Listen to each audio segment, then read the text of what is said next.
สบายดีสวัสดีเด้อ FC ทางฝั่งลาวแล้วก็ฝั่งไทยเนาะ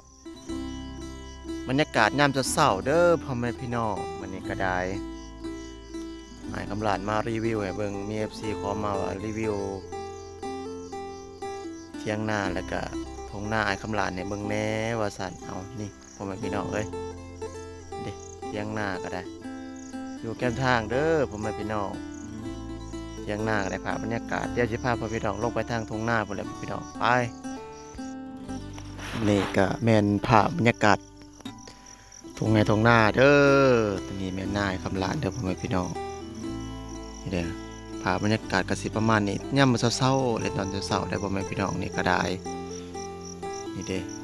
ภาพบรรยากาศก็ดีวิวก็งามๆเด้อพ่อแม่พี่น้องเอ้ยอันนี้ก็ไก่ตะเวนอยากขึ้นแล้วล่ะพ่อแม่พี่น้องก็จะตายแหละพ่อแม่พี่น้องเอ้ยเพราะว่าฝนมันยังบ่ได้ตกเนาะหลายชิดละฝนก็ได้บ่ตกจักเทื่อได้อพ่อแม่พี่น้องมันยังแห้งยังแล้งอยู่ในดินก็ได้นี่พุ่นน่ะเดี๋ยวสิพาพ่อแม่พี่น้องไปทางบ่อนดำนาพุ่นแหละบ่อนนากำนันดำนาพุ่นแหละพ่อแม่พี่น้องนะนี่เด้พ่อแม่พี่น้องหน้าก็ยังพรดำแล้วดอก ปลาไว้อยู่ในแต่เมื่อวานนี่พ่อแม่พี่น้องเอ้ยความแห้งความแล้งเนี่ยมันพ่อแม่พี่น้องภาพบรรยากาศก็สิประมาณนี้เด้อพ่อแม่พี่น้อง FC ทุกคนเนาะ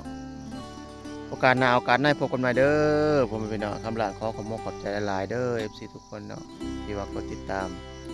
แล้วก็เป็นกำลังใจให้คำหลานเสมอมาเด้อผมเป็นพี่น้องยังไงก็ฝากเด้อทาง Facebook ทางแฟนเฟซเป็นซื้อคำหลานแฟนเฟซ Facebook คำหลานแก่งหินสูงแล้วก็ช่อง YouTube เด้อผมเป็นพี่น้องคำหลานแก้งหินสูงเป็นภาษาไทยเบิดเด้อผมเป็นพี่น้องเอ้ยเอาคลิปนี้ก็ซ้ำนี่เด้อพ่อแม่พี่น้อง FC ทุกคนอ้ายคำหลานไปดำหน้าก่อนเพราะว่ายันตะเว้นขึ้นมันสิแดดสิช่วยได้ผมพี่น้องนาก็ยังบ่ได้ช่วยได้นี่นะ เอาตอนจะช่วยเจอกันเด้อสำหรับ FC